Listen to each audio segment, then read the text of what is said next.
Assalamu alaikum cemaat. Mına uşul çoң koylar satılат. Bulardın 3'ü жаңы 6 tiş bolған. Biri 8 tiş koylar. Boyları mına enkisi bir kişetki. Uşul 84-85 çıksa gerek. Anan mınaların çenep gördük. Bular 89-90 çıkkan koylar.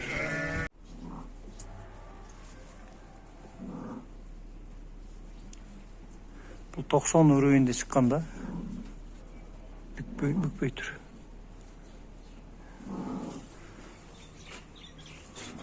Dişi aldı, dişi metrede kalmaktır.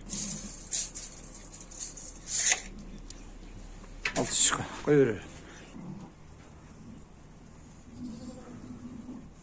Böyle 89-90'da bu böyle. Dişi жаңы altı çıkı oldu.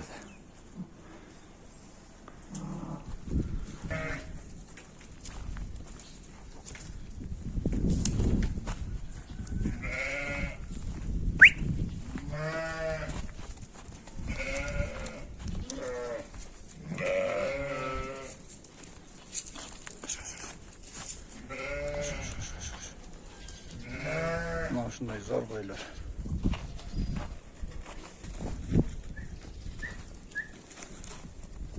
Ne kötü onlar.